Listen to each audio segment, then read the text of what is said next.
Imagine having to do this every single day.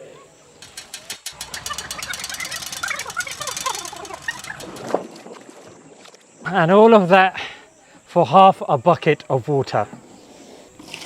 And that's why here at Spot, we are creating boreholes. Fresh drinking water for the whole village, all with the turning of a tap. Make sure you donate today. Will be public stoning.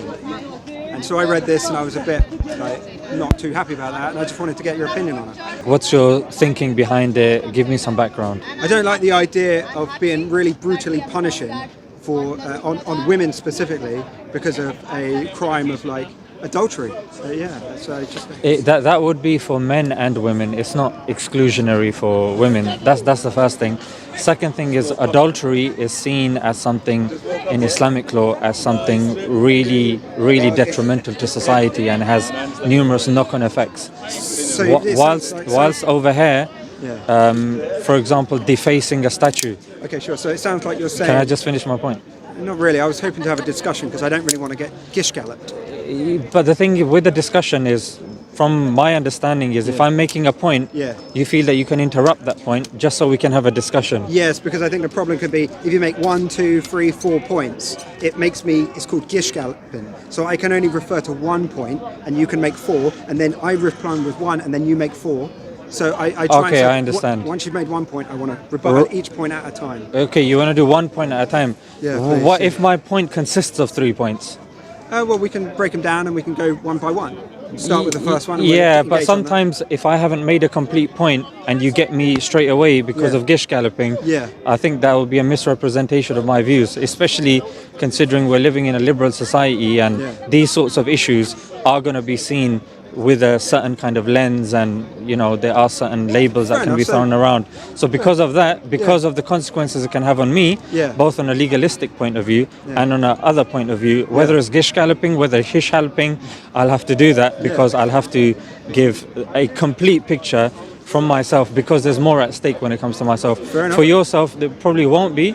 And when it comes to Sharia law, it's a buzzword. It's being it's being thrown around. And I appreciate the position you're in then, and I'll try and follow all the points you make that you need to make to protect yourself. Sure. But sure. So I pick up information about Sharia law and I get news, as I've just described the news that I've heard, and I wanted to get a sounding board to really flesh out the Islamic position in the UK and hear if people respond the same way as I do, to hear that the punishment of adultery in the Taliban, because one version could be you completely renounce the Taliban and say they're despicable terrorist type people, or you could sort of say, no, we believe that's a legitimate form of governance. As you were saying, you believe maybe in society, because it is such a detrimental harm, you believe in such a brutal punishment of that crime. But like I'm saying, I'm just trying to sound out because I find it such a abhorrent practice. Firstly, what's your understanding of Sharia law? What do you understand?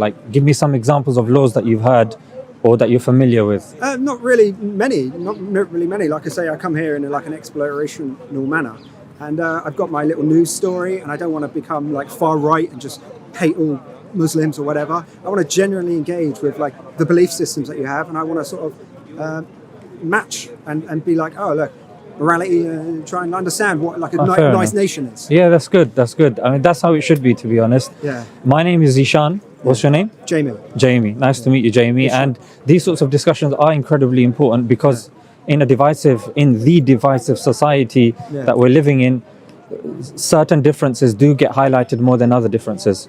Yeah. Sharia law in particular, and let's hope, of course, there is a dialogue. Yeah. When it comes to Sharia law, smiling at somebody is considered Sharia law. Giving charity is considered Sharia law. Giving food to one's neighbor, not making too much noise that the neighbor is disturbed, is regarded as Sharia law. So there's different aspects of Sharia law. Of course, there are the hudud punishments that you're referring to as well when it comes to these sorts of things. Yeah, so I think I do come on a very single track as well, that I do want to contend on, which is this specific issue of stoning because of adultery. That's fine, we'll stick with that. Yeah. But I just wanted to give you an overview because some people think just these 3-4 punishments is Sharia law. But Sharia law, it's just smiling at somebody is considered is a part of Sharia law. That's fair enough. And So when it comes to adultery, because you brought that up, I want to address that head on. If 2 people are seen to have intercourse by 4 witnesses, and these 4 witnesses can see the penis go inside the vagina, that's 4 people. Now, that's incredibly difficult to do.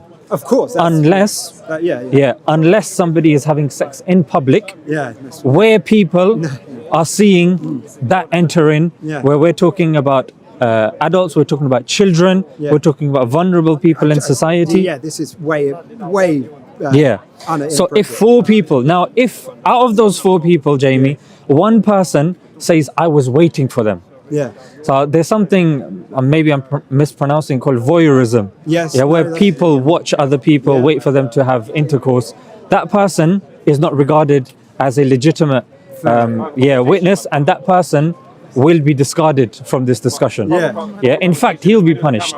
So 4 people that are witnessing this taking place, that is something that will be punishable in that regard, because of the incredible detriment it's having to the women, it's having to the kids, it's happening in this regard. So just to understand, have I misunderstood the idea of this adultery situation? Is this regarding to like then public sex and intercourse? Because my understanding would be more that this law would, let's say a man and a wife are privately married in their home, like they're living their lives, and it comes to be understood that she has had an affair, she's gone to another man's house and had sex in private quarters. My understanding would be, as long as like that has been evidenced. You've misunderstood it. Oh, okay. And So if this fine, then if this does not get applied in that scenario, no, it doesn't. You have to have 4 witnesses, because, like you're probably thinking as well, sometimes the woman can be abusive to the husband, and sometimes the husband can be abusive to the woman. In cases that you've heard, women are accusing men of rape. But there's no evidence. But the British law will have to arrest the man. So the point that I'm trying to say is it can be misapplied if it's done in private means and there's no one else there. No, it's 4 people that are seeing it, which implies that it's being done in public. That's a way different situation to what I was imagining. I was imagining like a family living a life. The woman goes to another house. Let's say she walks past 4 people, goes into the house, comes out after 5 minutes, and then goes back home. I would, if the punishment is applied there, that's what I was speaking about. But in your scenario, it's different. And so, thanks for letting me know. No. So, Jamie, you were talking about now that we've dealt with that point. Tell me your position with regards to atheism and